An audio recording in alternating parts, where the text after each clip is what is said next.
Freakonomics Radio is sponsored by Hotels.com. Hotels.com gives you access to hundreds of thousands of hotels worldwide. And when you join for free, you can save up to 20% instantly with member prices. Plus, every stay earns rewards. So when you book one trip, you're already lowering the cost of the next one. Hotels.com is simple, rewarding, and designed to help you get more out of every stay. Sign up for free and book today. Hotels.com. It's all in the name. Freakonomics Radio is sponsored by Amica. You know what they say, if you want to go fast, go alone. If you want to go far, go together. So go with Amica and get coverage from a mutual insurer that's built for their customers, one that looks after what's important to you together. Auto, home, life, and more, coverage that fits your unique needs. Amica helps you protect what matters most. Visit amica.com and get a quote today.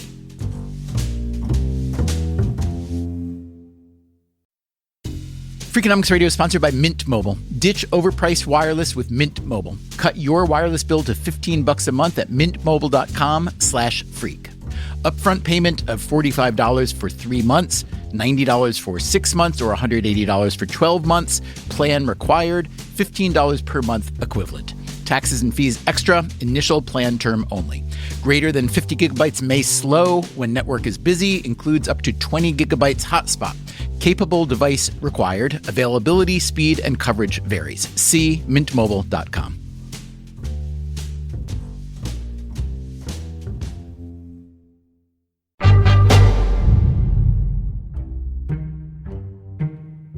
Over the past few episodes in this Freakonomics Radio Guide to Getting Better, we've looked at a variety of things that may produce a longer and healthier life. Nutritional supplements, faster drug approvals, figuring out the secrets of the gut microbiome. And today, in the final episode of this series, we'll look at something that intersects with all of those things and maybe a trillion more. Today's topic, how artificial intelligence will change healthcare. And why is the healthcare system in need of change? If you look closely, you'll see a bizarre split. The advances in medicine and medical technology over the past century have been mind-blowing, but the way these advances are delivered to actual patients can be also mind-blowing, but in a bad way.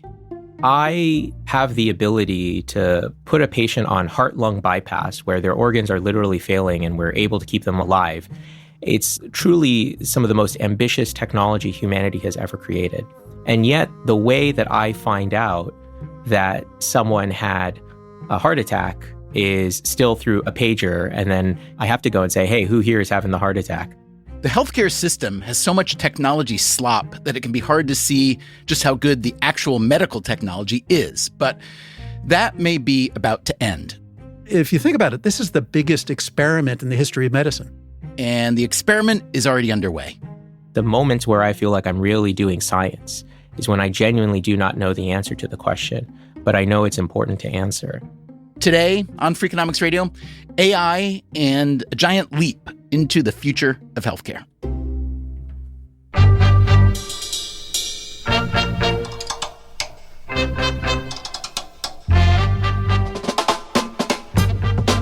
This is Freakonomics Radio, the podcast that explores the hidden side of everything, with your host, Stephen Dubner.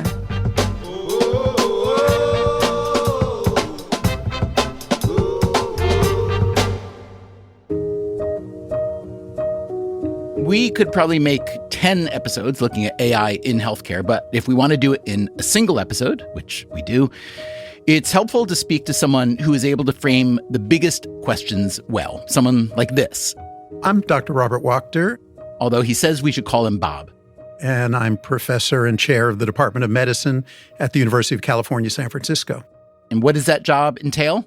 What that is running a large department of about 1,000 doctors, everything from geriatricians and primary care doctors to cardiologists and oncologists. And we do research, education, and take care of lots and lots of patients. You're still a practicing clinician as well, is that true? Correct. About 1 month a year, I do this thing, a field that I actually started called hospitalist. So about 1 month a year, I take care of very sick people in the hospital. What's your medical specialty by training? I trained in internal medicine, then did fellowship training in epidemiology and policy and ethics. But I'm an internal medicine doctor, which in the old days meant you took care of patients in clinic and in the hospital. And then in part because of this specialty that I kind of cooked up about 30 years ago, those things have gotten divided, and we have separate doctors for the most part who take care of hospitalized patients. That's what I do. And how did you become a hospitalist and then kick off this field of hospitalist? Was it just because you were doing internal medicine in a hospital and you kind of expanded that practice? Yeah, I had a boss who's a very smart, strategic guy who said the way we organize hospital care is the way we've done it for 100 years, and that can't be right. Let's think of a new way of organizing hospital care. Because at the time, the typical model was your doctor who took care of you in clinic also took care of you in the hospital, which makes some sense from a continuity standpoint, but just can't work.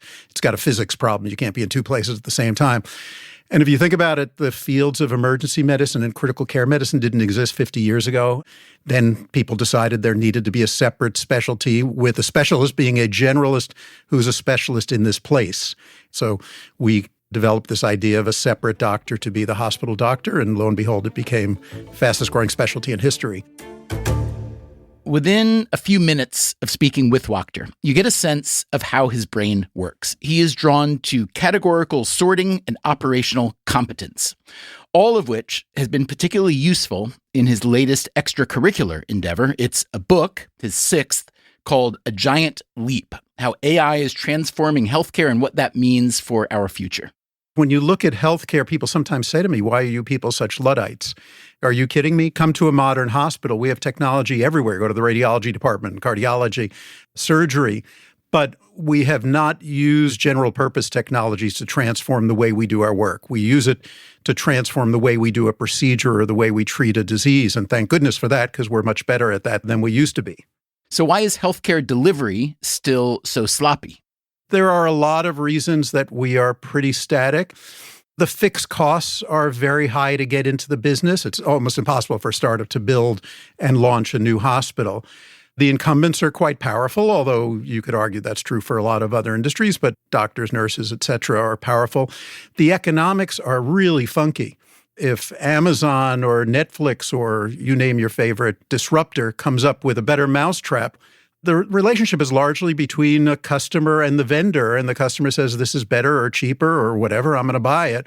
In healthcare, you have this assorted mishmash of insurance companies, businesses, government, and also because healthcare is so important and we have the capacity to kill people if we don't do it right, it is highly regulated, which is yet another barrier for innovators to come in and disrupt us. We like technology, but we like it in very, very specific ways. We have not embraced it as a mechanism to make care better and safer and less expensive. You call your book A Giant Leap. I want to understand this concept of the giant leap. My sense is you're arguing that healthcare has failed to take advantage of technological progress to the degree that most industries have, and that you're hoping that AI in all its many forms will help us kind of leap over that sluggish period into a next better phase. Is that about right? Yeah. The quote I like is Hemingway's quote from The Sun Also Rises. Now, 100 years ago, one of the characters goes bankrupt and another character says, how does a man go bankrupt? And famously, he says, 2 ways, gradually, then suddenly. So that's us. I mean, I think we have the gradually part down pat. We now have computers, which is great, but we are the largest users of fax machines in the country. We finally have ditched the pagers after the drug dealers did. They were way ahead of us. So, yeah, we are very sluggish in adopting new tools, but we have gone digital. I wrote a book 10 years ago called The Digital Doctor, which was really about our transition from paper to digital. That book is a very grumpy book. It's like, how the hell did we go from paper to digital and in some ways make things worse, in some ways make the lives of both patients and doctors harder? Just digitizing the record helped in certain ways, got rid of doctors' handwriting, the kind of perennial joke. You know, when I do an electronic prescription, it can land at Walgreens or CVS. That is massively better and safer. 2 people can look at the chart at the same time. There are lots of good things about it, but it was not enough to transform medicine. And in some ways, as I said, it made it worse. The giant leap really is the combination of the magic of the new AI, meeting a healthcare system that's in desperate need of change, and everybody knows it. We really are about to have our suddenly moment when healthcare is actually transformed after tiptoeing our way toward this over the last 10 or 15 years to make it better and safer, more accessible, more satisfying for everybody, both patients and clinicians. And I think eventually less expensive, although that's hard to ask. My sense is that in writing this book, you, a busy and accomplished person, decided to become even busier and accomplish something else. And it seems as though you sort of got yourself a graduate degree in healthcare AI by speaking with all these healthcare administrators, tech firms, investors, et cetera, et cetera, et cetera. Can you just talk about what this journey / process was like for you, why you decided to undertake it, and then who you actually did spend time speaking with? The things I was reading were written by technologists, and I don't think they understood the big picture, the policy, the politics, the economics. And so my wife, who's a journalist and writes for the New York Times, said, the only way you're going to get this right is to do it journalistically. And I said, what does that mean? She says, you're going to have to go and talk to a lot of people. Who did I talk to? I tried to find interesting companies and interesting people doing cool stuff. And when I spoke to them, I asked them, who else should I speak to? And they told me about other interesting people. I know the world of clinical medicine well. I know the world of academic medicine well and medical education. I live in San Francisco, so I'm surrounded by technologists. I advise a bunch of tech companies. So in each of those areas, I knew a fair amount to get started and knew some of the players, but I had to go deeper. The first chapter in the book is called An Overnight Revolution, 50 Years in the Making. Can you just talk for a moment about what happened during those 50 years, the successes, the failures, and why it's been such a slow boil? Yeah, I can do it quickly if we talk successes, and it'll take longer to do failures. Slow boil is a couple of things. One is people are treating AI in healthcare like it's new. It is not. In the 70s and 80s, AI became a thing, and there was a lot of interest in medicine and artificial intelligence. If you think about it, what does a doctor do? What did I spend 8 or 10 years going to school and residency and fellowship learning to do? It's be intelligent, to take a whole body of information, symptoms and lab tests and all that, match it against a body of information, the medical literature and textbooks, and come up with a diagnosis and a treatment. So AI was very exciting, but the AI of the day was not ready for prime time for a few reasons. First of all, it was the old if-then AI. If a patient has a sore throat and swollen lymph nodes and a fever, they probably have strep throat or mononucleosis. That works fine for very simple problems, falls apart very quickly faced with the complexity of real medicine. The second was all of our data was on paper. Therefore, if you wanted to use these fancy new AI machines, you had to go to a separate computer and type everything in. So both of those caused the field to flame out, and AI went away from medicine for about 40 years. Was this imaging as well or no? It was early for imaging. Imaging started in the 80s and 90s. It was largely around the cognitive work of doctors. Part of the problem was they started on the hardest problem, and the hardest problem is diagnosis. I remember speaking to one of the early leaders at the time, who was a professor at Stanford. These are not dummies. These are MDs and PhDs in computer science. I said, why did you focus on diagnosis as the first thing to tackle? He said, we weren't naive about the complexity. It was just the most interesting problem. You could understand that. These were innovators. They were at the cutting edge. They really weren't thinking about practicality. That was an important lesson for today. You don't start on the hardest problem and one with the highest stakes, and one, if you get it wrong, you can kill somebody. You start on low-hanging fruit. You need to get buy-in and get trust from everybody, patients and doctors and nurses. I think we're not making that mistake this time, but that flamed out. Then IBM Watson beat the Jeopardy champions in 2011. You may remember that moment when Watson, a supercomputer trained to play Jeopardy, competed against a pair of human Jeopardy champions, including Ken Jennings. I've never said this on TV. Chicks dig me for 200, please, Jimmy. Kathleen Kenyon's excavation of this city, mentioned in Joshua, showed the walls had been repaired 17 times. Watson. What is Jericho? Correct. 400, same category. This mystery author and her archaeologist hubby dug in hopes of finding the lost Syrian city of Urkesh. Watson? Who is Agatha Christie? Correct. Watson won $77,000 in that competition. That was a nice payday, but of course, Watson cost billions to develop, and IBM had much higher ambitions for it than winning at Jeopardy! I remember watching that and thinking, oh, we're all toast. And when Watson then tried its hand in healthcare, which was the first industry that it tried to work on, it completely flamed out. IBM did enter Watson into some high-end partnerships with MD Anderson Cancer Research Center, for instance. But Watson just didn't turn out to be very useful. Some of its answers were obvious, others dubious, and it was very expensive. In the end, IBM dismantled Watson, keeping some parts and selling off the rest. Again, not ready for prime time. And then the sort of big deal in medicine was about 15 years ago, we all went from paper records to these huge software systems called electronic health records. In 2008, fewer than 1 in 10 American hospitals or doctors' offices had an electronic health record. By 2016, fewer than 1 in 10 did not. In the space of a very short amount of time, we went from basically a paper-based industry where the idea of using advanced data analytics and machine learning and all that was impossible because all the data was on pieces of paper, to an industry that had its information in digital form.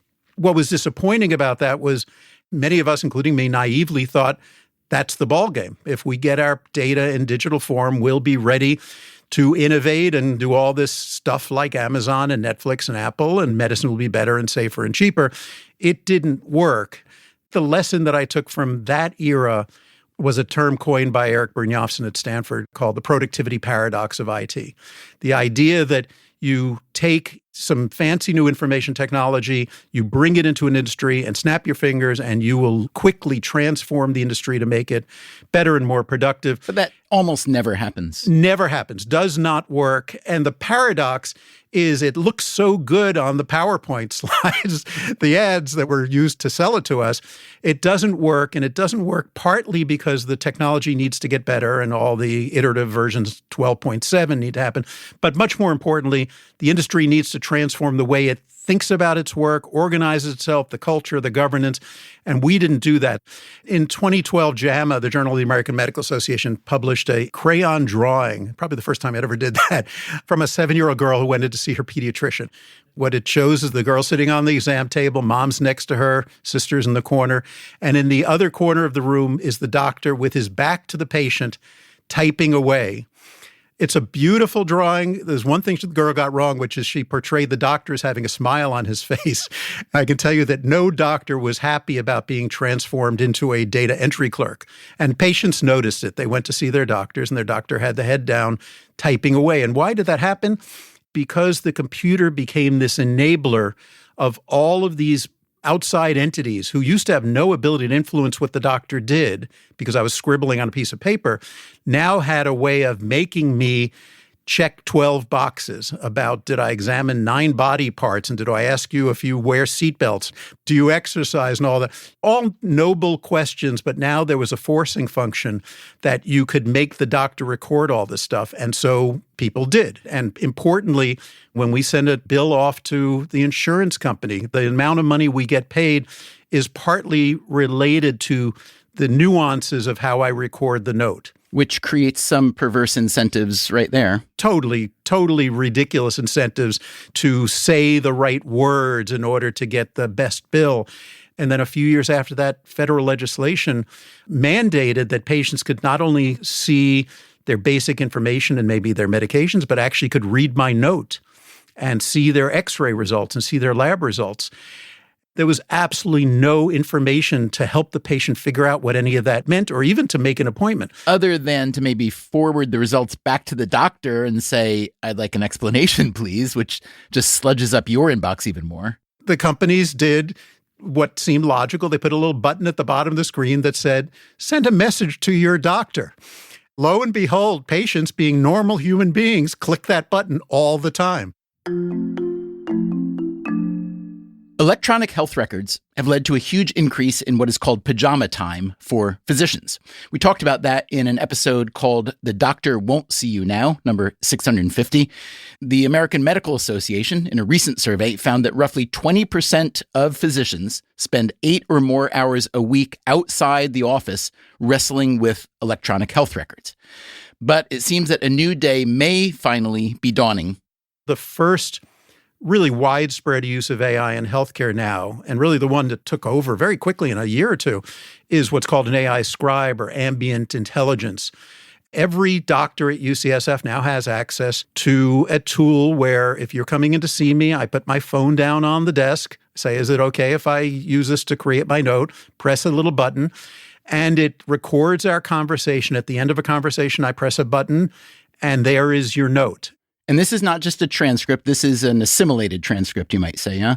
A transcript would be worthless because you said, well, doctor, I'm having chest pain. And maybe 10 minutes later, you would tell me you're having shortness of breath and your right leg hurts. Those things go together in the note. They don't go 10 minutes apart in the note. Maybe between them, you told me about your focaccia recipe or how much you love your grandchildren and how Tommy's soccer game went last week.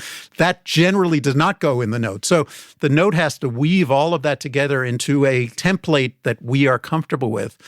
And these tools now do it extraordinarily well.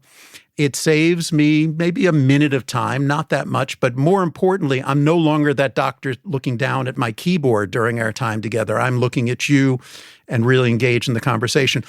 This has really been the first AI tool that took medicine by storm, and I think quite smartly on the part of the healthcare organizations, doctors and nurses, but also the companies, because it's an easy win. It's something that satisfies everybody. The risk is relatively low. And for doctors, it's like, oh my goodness, I don't need to retire next year. This time, in part because we've screwed up digital transformation in healthcare so many times, I think everybody's coming in with their eyes open and a little bit more strategic. You don't threaten the doctor saying we're going to take over your job. You are the doctor's friend. You're going to make their lives easier and better. And you're not going to do anything that if stuff goes wrong, you're going to kill somebody. That is a digital scribe. That is reviewing the chart for me. That is helping me create my bill. That is helping a patient schedule an appointment. It's all that kind of low-hanging fruit. So does that mean that you, when you're seeing patients in the hospital now, will take a chart and feed it through your favorite AI agent and ask for a summary and walk into a room much more prepared?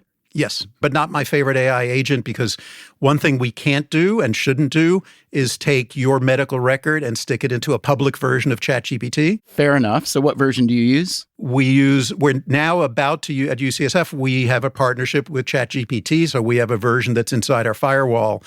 It's actually within my electronic health record. I take a look at your record and I see it's longer than I have time for. And I click a little button and it will summarize a 600-page document in 30 seconds, the way it will summarize a 600-page book in 30 seconds. Give me an example of how that has worked out for you so far.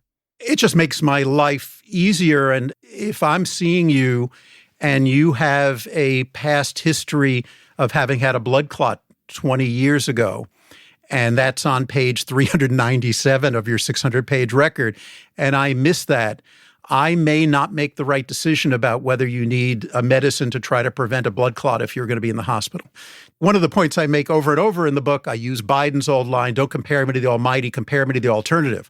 So even if this chart summarization is imperfect, and the data says right now it's very good, but not 100% perfect. I recalled in the book a patient I saw a long time ago.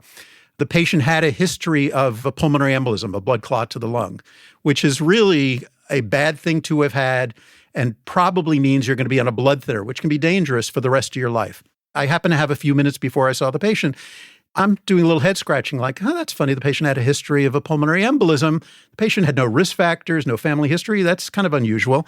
And so I'm flipping through the chart. And finally, I found where this history of a pulmonary embolism, which we often shorten as PE, came from.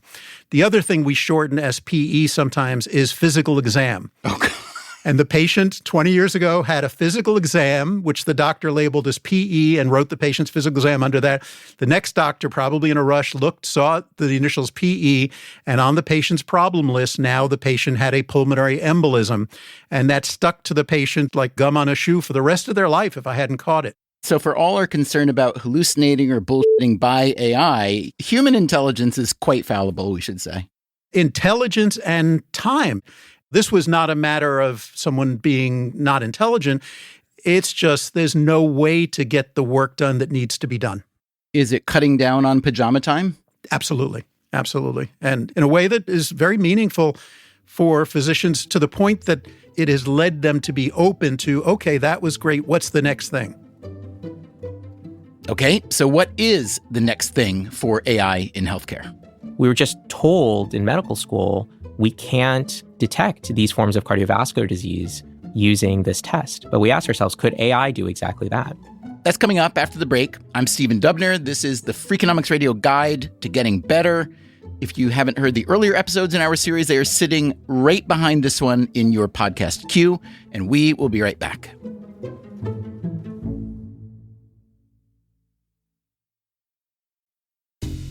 Freakonomics Radio is sponsored by Cash App. When it comes to Bitcoin, you may be surprised to know that it was invented way back in 2008. If you still haven't made the jump to Bitcoin, Cash App makes it easy. When you buy Bitcoin on Cash App, they hold real Bitcoin for you, one-to-one, and you can withdraw it anytime. It works more like real money and less like something locked in an account.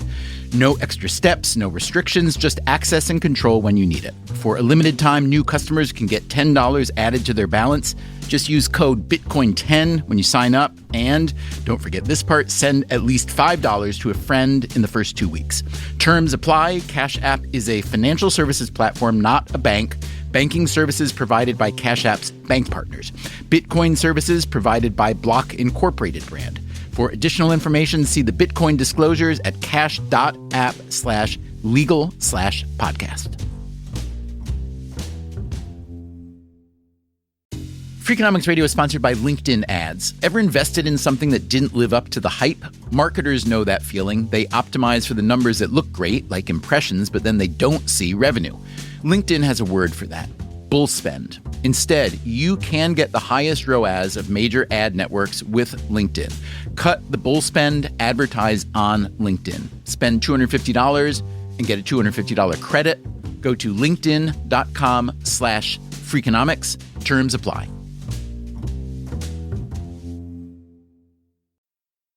Freakonomics Radio is sponsored by PNC Bank. Boring, great word, bad rep. Yet time and time again here at Freakonomics, we find that when something culture-changing happens, boring things like calculations and careful planning are usually behind it. Which begs the question, why not apply it to other aspects of life, like banking, for example?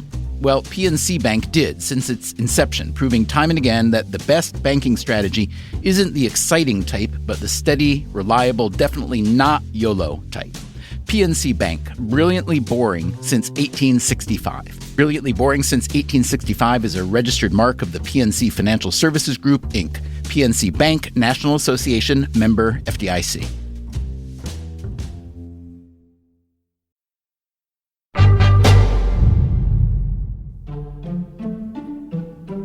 Bob Wachter, who is chair of the Department of Medicine at the University of California, San Francisco, has been telling us that AI has recently been proven super helpful to healthcare providers by acting as a digital scribe and cutting down on other paperwork.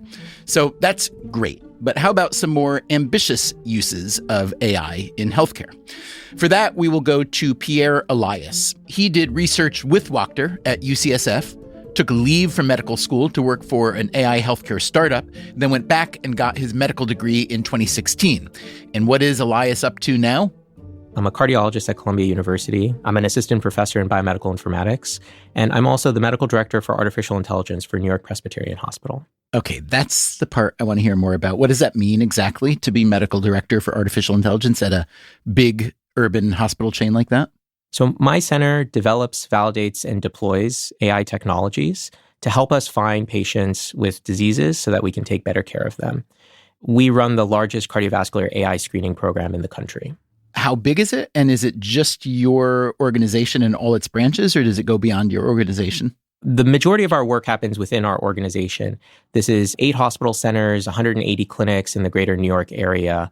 But we really do try to make a lot of this work exist outside of those walls. I co-founded a consortia called Train Cardio, the Task Force for Research Advancement in AI and Cardiology. This is 20 plus institutions around the country where we regularly validate each other's work, collaborate on large projects, and when possible, freely share that information or that data with the world so that other people can build upon it. When you talk about building out this network of people like yourself, give an example of a particular type of project. A number of years ago, I got a call in the middle of the night from an outside hospital, and they said, "We have a patient that we think we need to send to you urgently." This was a gentleman who had shown up 3 months before in their emergency department, and he had shown up with some chest tightness and shortness of breath. They checked him out, they ran a battery of tests, and they said, "Listen, you're not having a heart attack. We hear a murmur in your heart. You should go see a doctor about that, but you're fine. You should go home." He feels better. He goes home. He's waiting to see his primary care doctor. 2 months go by, and he has an episode of the same sensation, this chest tightness and shortness of breath, and he goes back to that same emergency department. But this time, he's in respiratory distress. They end up having to send him to their intensive care unit. They have to intubate him and put him on a ventilator. And at that point, they do an ultrasound of his heart, and they see that he has severe valvular heart disease. We have 4 valves in our heart, and like the plumbing at home, it can get rusty or leaky. And if it gets really severe, it can become life-threatening. Columbia is a world-leading center in valvular heart disease. And so they were calling me in the middle of the night saying, "We really need to send this guy to you." I said, "Absolutely." He came, and I spent the rest of the night working on him. But unfortunately, by the morning, he was in multi-organ failure. He arrested and he passed away. This was a gentleman who otherwise had no past medical history, was otherwise healthy. And I will never forget having to sit down with his partner and say, "I'm so sorry, there's nothing I can do for him."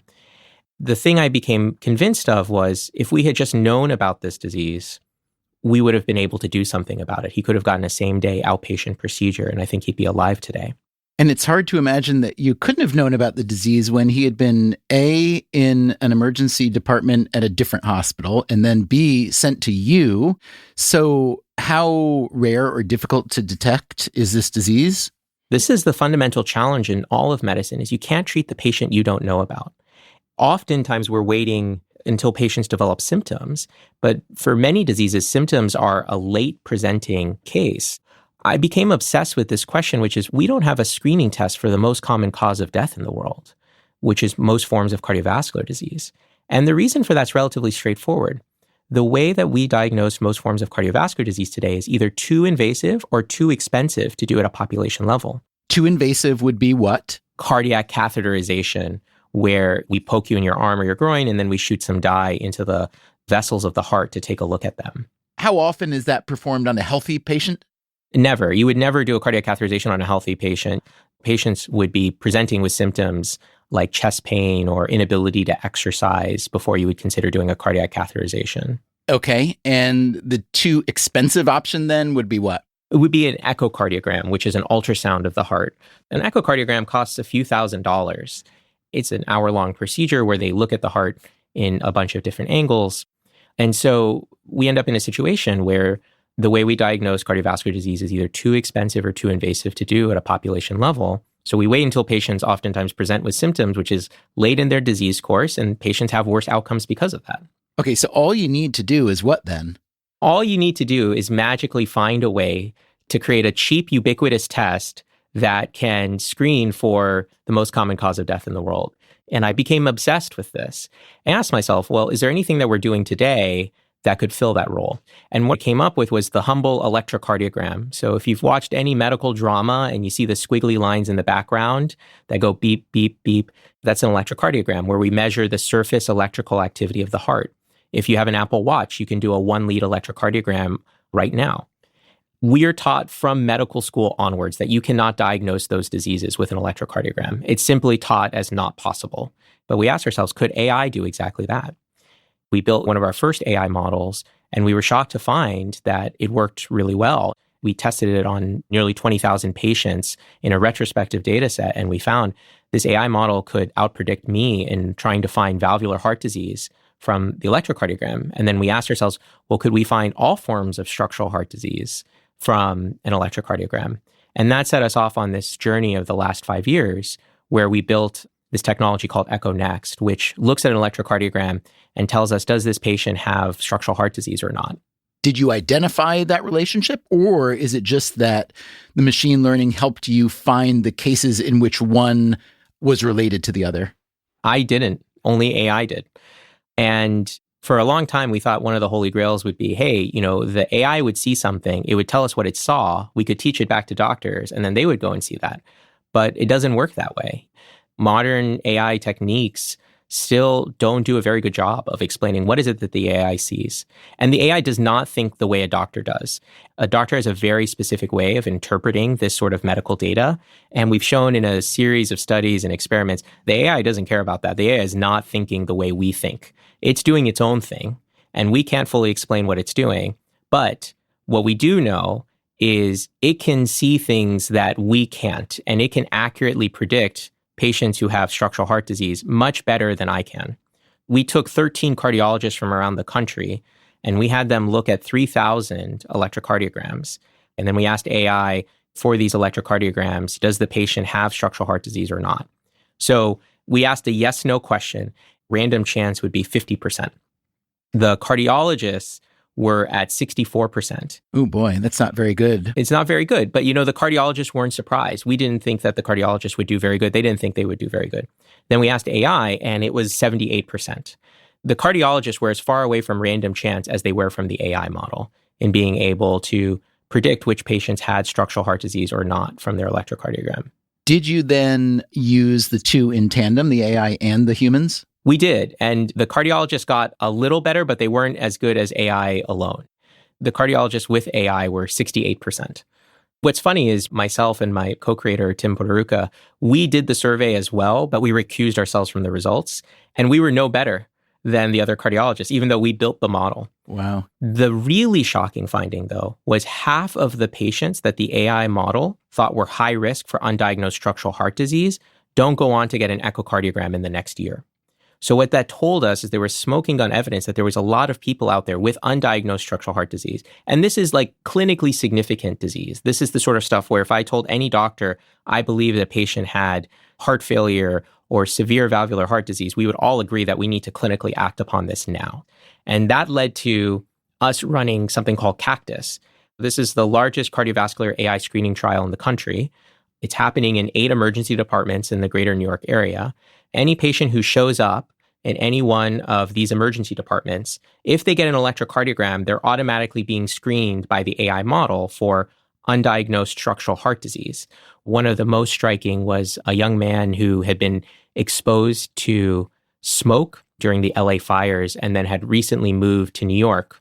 He had shown up with some shortness of breath in the emergency department, and they had presumed that this was asthma and bronchitis, and they had sent him home with an albuterol inhaler, saying, follow up if you need to, but nothing else is necessary.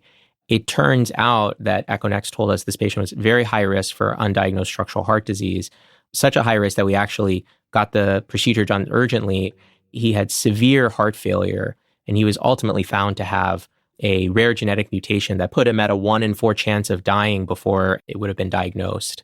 He ultimately underwent a heart transplant and is home with his family today. When you look at your colleagues, who's embracing AI or deep learning, as you sometimes call it, who's ignoring it, who's maybe actively opposing it, and so on? Many people in healthcare, they don't have an AI reluctance. They have a technology reluctance that is a learned response from previous data, meaning anytime someone comes with some new technology, it often makes their life harder.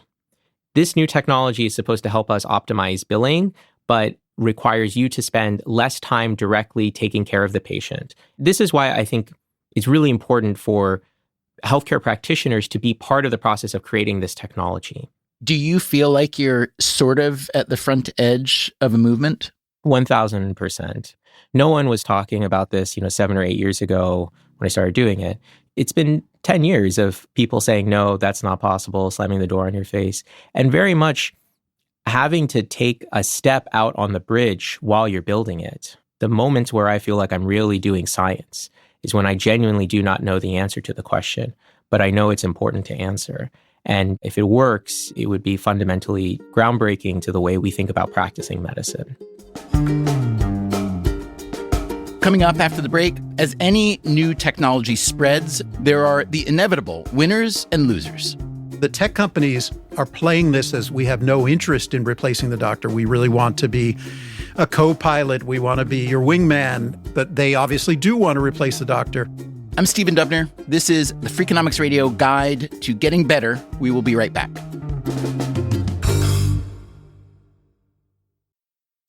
Freakonomics Radio is sponsored by Figure. Did you know that 40% of homeowners own their home outright?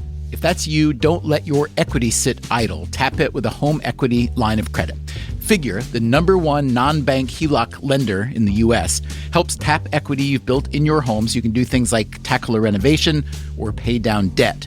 HELOC is a line of credit secured by your home. You can draw what you need, repay, and draw again. Figure offers a 100% online application. Get approved in 5 minutes and funding in as few as 5 days. It's faster than a bank loan and cheaper than a personal loan. Check your rate today without impacting your credit at figure.com/Freakonomics. This post is sponsored by Figure, NMLS ID 1717824. Figure is an equal housing lender. For more information about their licensing, visit nmlsconsumeraccess.org. Figure's HELOC is subject to credit approval and terms apply.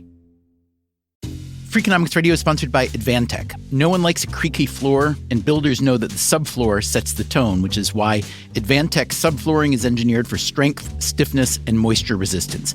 Advantech products are designed to stand up to the elements and give you a bond so strong it's backed by the industry's first squeak-free guarantee. No squeaks, fewer callbacks, no problem. When the schedule is tight and performance matters, head to huberwood.com/Advantech to lay the foundation of a solid build.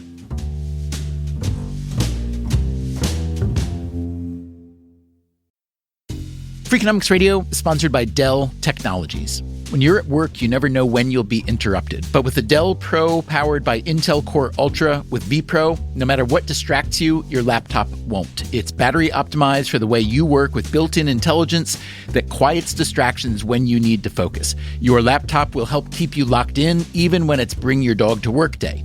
Built for those who stay in the flow, the Dell Pro, built for you. Dell.com/Dell-Pro.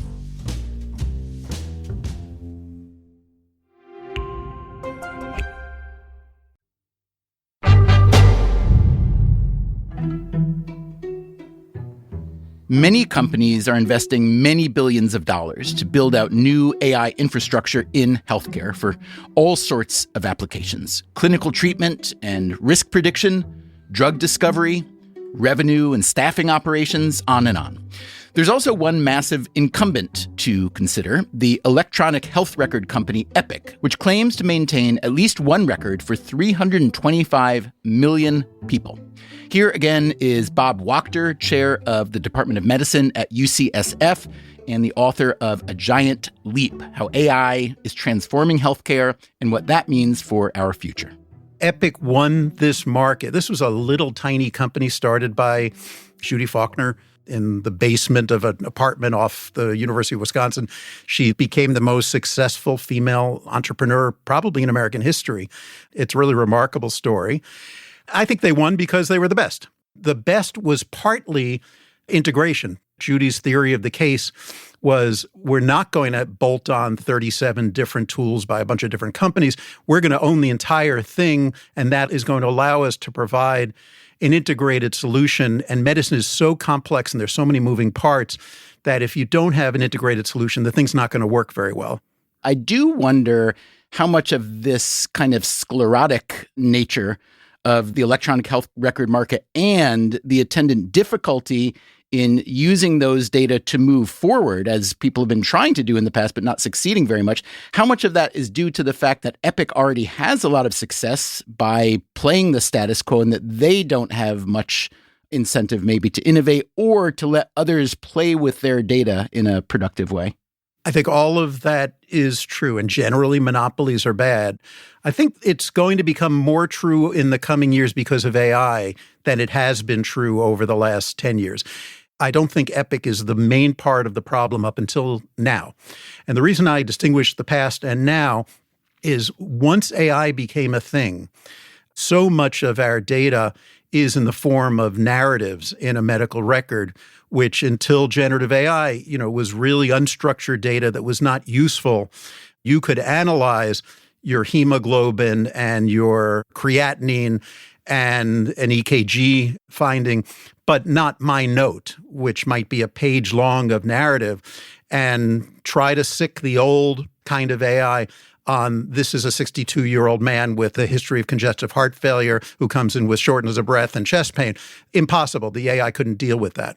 So it was really not computable until recently. Now that it is, and now that generative AI creates the capacity for all sorts of magic, the idea that Epic is going to own the entire enterprise and you're going to need to use Epic-built tools for all of the different use cases of AI, and there are going to be hundreds, I think that's going to really slow things down. And the government is forcing Epic to become more open and more amenable to bolting on third-party tools.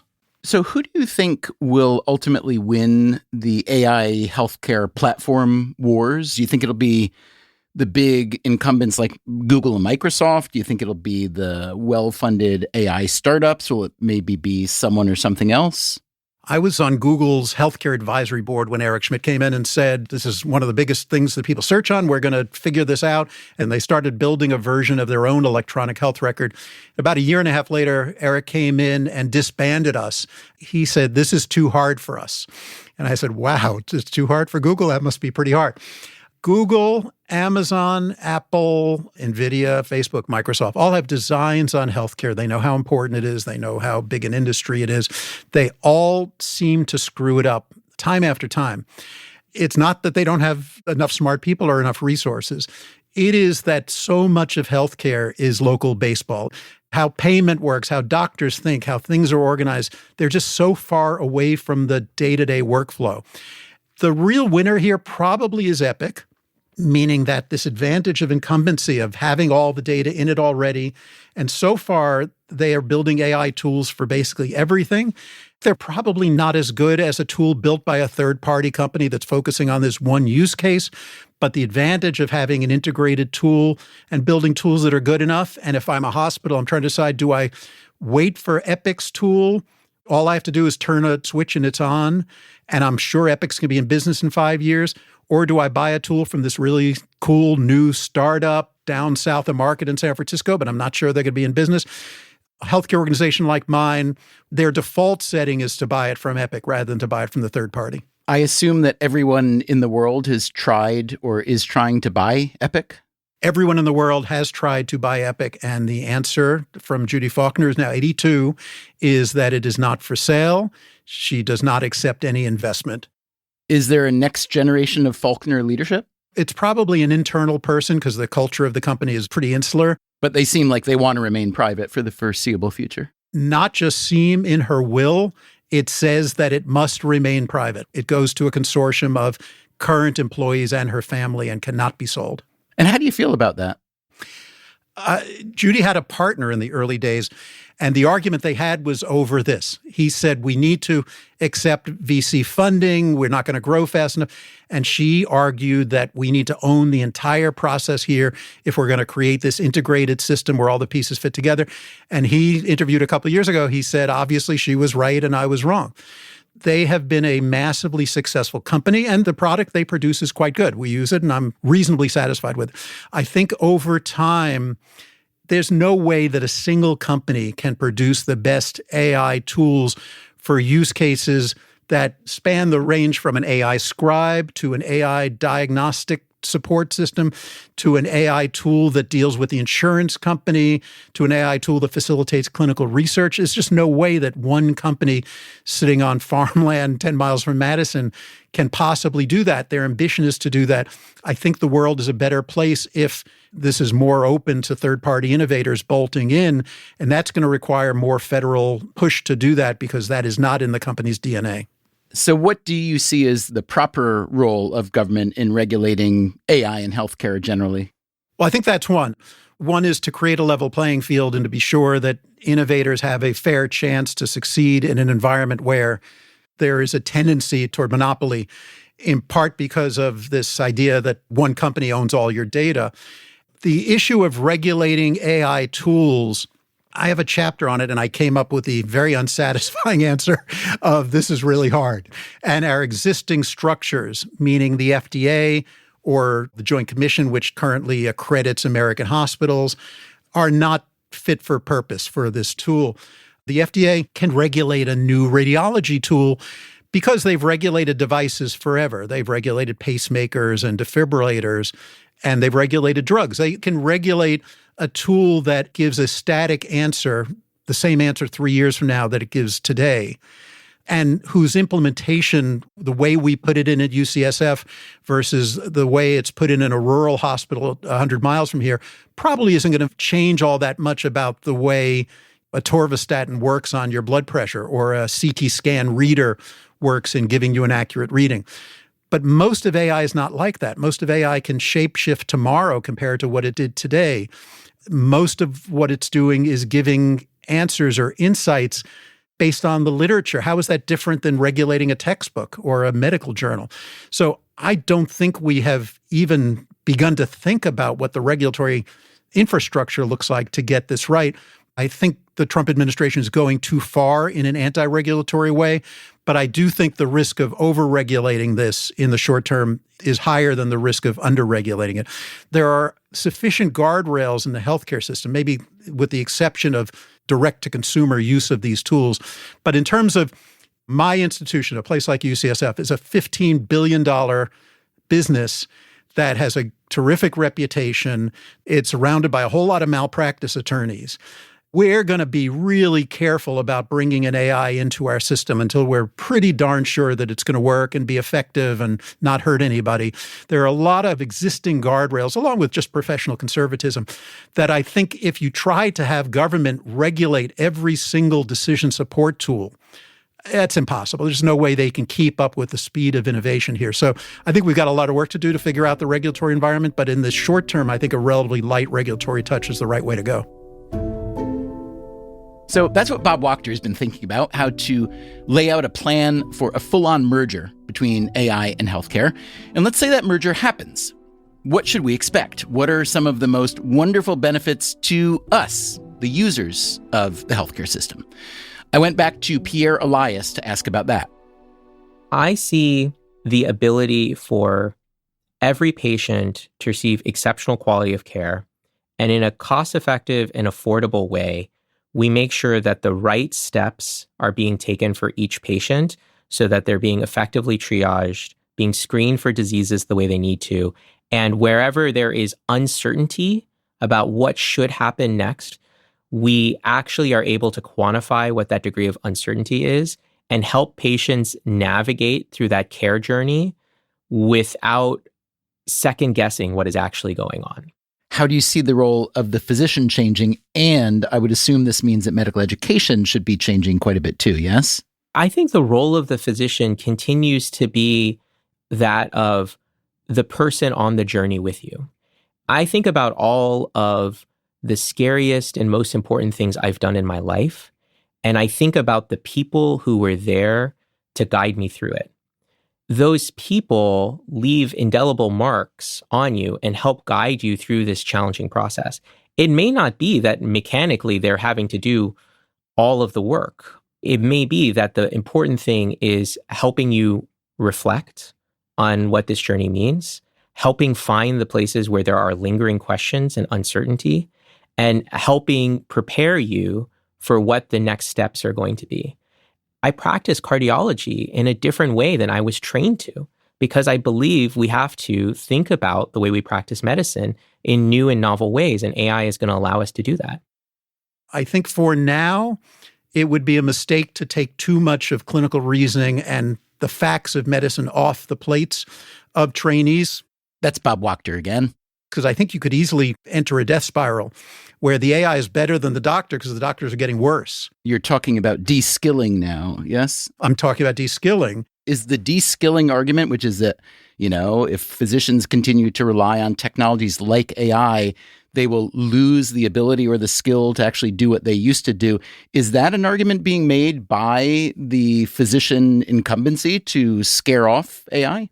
Partly, but not completely. There's good de-skilling and bad de-skilling. I will admit to you, I have de-skilled on map reading. I can no longer read a map. The question about de-skilling in medicine is complicated. There are parts of de-skilling, for example, the physical exam, we're definitely not as good at as we used to be. There are elders who lament that, partly because the physical exam was about its clinical value and partly about the laying on of hands and sort of the connection between the doctor and the patient. But I think it gets romanticized. I would rather have a CAT scan than my lung exam to try to figure out what's going on in your lungs or your abdomen. So there are certain parts of de-skilling that just happen because the new technology is better than what we used to do, and you no longer need the technology. Last year, a study published in the Lancet Gastroenterology and Hepatology journal, one of my favorite journals for light reading, looked at this question of potential de-skilling because of AI. Very experienced gastroenterologists who did this procedure called colonoscopy, looking up into people's colons, were given an AI colonoscopy tool, which puts a little box around lesions inside the colon that it deems suspicious and finds some things that the doctors will miss. They had access to the tool for 3 months. The doctors liked it and they benefit from it. Then the tool was turned off. Their performance on doing their colonoscopies fell significantly after the tool was turned off. These were doctors who had an average of 10 years of experience doing this procedure. So in just 3 months of exposure to this AI crutch, they got less good at this thing that they had been doing for 10 years. These questions of how the AI interacts with human actors in really complex systems where the stakes are high and the AI is getting better every minute and the humans are not, I think are really fascinating. Let's say that AI in healthcare delivery continues to improve and augment the lives of patients and physicians the way that you're describing in this book, the way that you hope it does. I'm curious what you see that looking like, and especially how the role of the physician changes. We did an episode a few years ago about what are called cobots, robots that are collaborative. This was in nursing homes in Japan. They were these big physical robots that could help lift a patient, clean, and so on. And the finding from research around them was that the healthcare workers actually loved it, A, and B, were able to lean into what they as humans are good at, which is dealing with patients on a human level rather than just moving them around and getting them to the bathroom and stuff like that. So if we use that as the sort of model here, let's say for a physician like yourself, or maybe someone a generation or two younger, if AI unfolds the way that you're hoping it does in 10 years, let's say, what does the physician get to do that maybe they're really great at now that some of the burden has been lifted by AI? I think the fundamental question of AI in healthcare is not creating my note or reviewing my chart. It is computerized decision support. It is the AI helping me make the best decision for you as a patient based on things about you, but also about the medical literature, which evolves, changes very, very quickly. And the best decision is not only the one that provides the best outcome, but the one that's the most cost effective. It's been said that the most expensive piece of technology in a healthcare system is the doctor's pen, which of course is no longer the pen, it's the keyboard. Where this really will have an impact is I'm seeing you in my office or in the hospital, and it's not like I now pull out my phone and say, this is a 52-year-old man who comes in with this, this, and this. The AI is already reading your chart. It already knows all those things about you. And it's suggesting in real time, suggesting diagnoses and suggesting what the right tests would be and what the right treatments would be. Now, do you need me in that setting? I think so, but we'll have to see. I think you need me to interpret all of this, to be a tiebreaker when there's a tough call, to deal with some complex, sometimes ethical issues, to weigh your own preferences as a patient or family. There's a lot of complexity in this that I think goes beyond the kind of decision-making support that Waze gave me this morning when I drove into the studio. The tech companies are playing this as we have no interest in replacing the doctor. We really want to be a co-pilot. We want to be your wingman. But they obviously do want to replace the doctor. I think for the foreseeable future, the complexity of medicine, the stakes of medicine, the regulatory environment, and periodically I do have to say to a patient, you have Alzheimer's disease or you have cancer. I don't think patients are going to accept the idea that a bot's going to tell them that. But although you do write about the fact that AIs can do better in the empathy realm than humans. That was one of the shockers that in those early years, which is really only 2 years ago, when we saw AI passing the medical licensing board or doing well on really tough clinical cases. It was like, okay, it's pretty smart.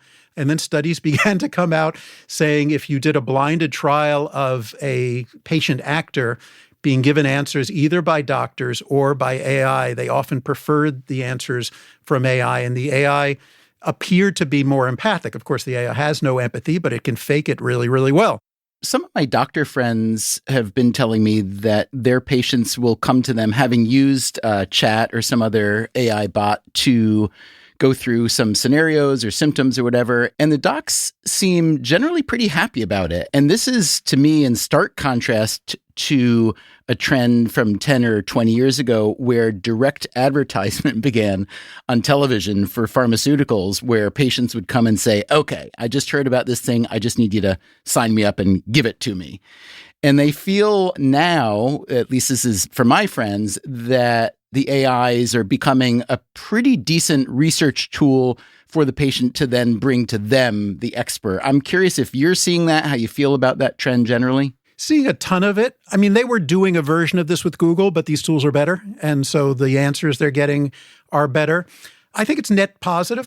I think anything that democratizes healthcare is going to be good, assuming the answers are reasonable and correct, and assuming that patients, when they need to see a doctor, still see a doctor. And I think that's the open question here. Okay, Bob, here's what you've said that you hope AI can do: produce better outcomes for patients, lower costs, and add some relief for beleaguered doctors and nurses. Then you say, however, that the success of all this will depend on history, politics, economics, pride, regulations, leadership, lawsuits, guilds, culture, workflows, inertia, greed, hubris, vibes, and zeitgeist, as much as biographical processing units, diffusion models, and neural networks. In other words, the tech can work, but then we get those layers of people who may feel that their realms are being infringed upon. So the way you describe it there, it sounds like what some people like to call a wicked problem, which is basically unsolvable because there are so many constituencies, and so many of those constituencies have incentives that are at cross purpose with the other constituencies. So when you take a look at the big picture, how much optimism do you have? Do you think that the upsides of this technology will be able to be successfully integrated into healthcare delivery itself? Or do you think that AI becomes yet another piece of the mess that is the U.S. healthcare system? I would interpret that very, very, very long sentence as saying it's not just about the power of the incumbents, although it's a very real part of it. It's about the complexity of medicine.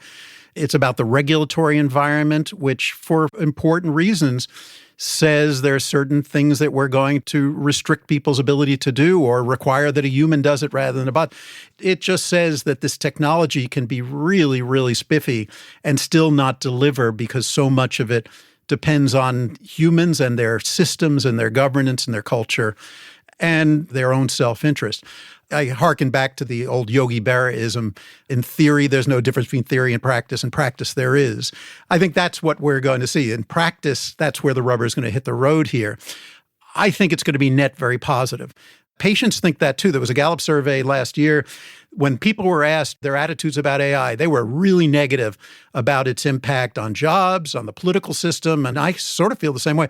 The one area they felt positively about it was in medicine. And I think that's partly because the AI is really good and partly because the system is so screwed up. Everybody recognizes that we are in desperate need of reform in healthcare. And our typical go-to response in medicine when we can't do what we need to do is we just hire more humans. A, we can't afford it. We're already 20% of the GDP and bankrupting businesses and people and governments. But B, we can't even find the humans even if we could afford them. at least for the foreseeable future. This is going to help me do my job, help me be more of the doctor or the nurse I want to be, help me focus on the patient. So that leaves me optimistic over the next 10 years. Will there be jobs for doctors 20, 30 years from now? Well, unless I live to 120, that's no relevance to me. But, I think there will be.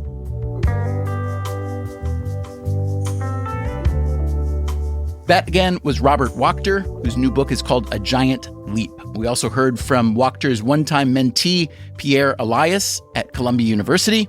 My thanks to both of them. I learned many things in this episode. Hope you did too. I especially liked learning a little bit about Judy Faulkner and EPIC. Now I'm hoping we can bring her on the show sometime. This is the final episode in our Guide to Getting Better series. Let us know what you thought. Our email is radio@freakonomics.com, or you can leave a review on your podcast app. Also, if you want to keep up with everything we do around here, you can sign up for our newsletter at freakonomics.com or at stevendubner.substack.com. Coming up next time on the show, for the Super Bowl, we will tell you why NFL running backs don't get paid the way they used to. And then, in a new two-parter, we will look at what it really means to cheat. People like to call it cheating. You can call it that. I'm not sure who was cheated, but that's just what it was. If you won the Tour de France while doping, but everybody else was also doping, were you the cheater? And what would happen if there were no rules against doping? My goal is to bring about the 10th age of mankind, the enhanced age, where everyone has the opportunity to become enhanced. That's coming up soon. Until then, take care of yourself. And if you can, someone else too. Freakonomics Radio is produced by Stitcher and Renbud Radio. You can find our entire archive on any podcast app, also at freakonomics.com, where we publish transcripts and show notes. This episode was produced by Dalvin Abawaji and edited by Ellen Frankman. It was mixed by Jasmine Klinger with help from Jeremy Johnston. Special thanks to Rochelle Walensky for background research help. The Freakonomics Radio Network staff also includes Augusta Chapman, Eleanor Osborne, Elsa Hernandez, Gabriel Roth, Ilaria Montenacourt, Teo Jacobs, and Zach Lipinski. Our theme song is Mr. Fortune by The Hitchhikers, and our composer is Luis Guerra. What kind of cheese do you have on a bagel, though? Munster. Oh, no kidding. I'm a big Munster fan, too. It's the best.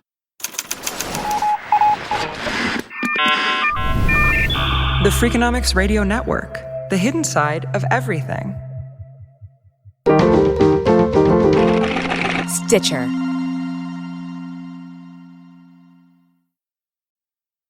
Freakonomics Radio is sponsored by Ozempic. Innovation happens through rethinking what's possible, and when it comes to GLP-1s, Ozempic pill does just that. Learn more about Ozempic semaglutide tablets, 4 and 9 milligrams, by calling 1-833-OZEMPIC or visit Ozempic.com to view the medication guide and ask your doctor what's possible with FDA-approved Ozempic pill.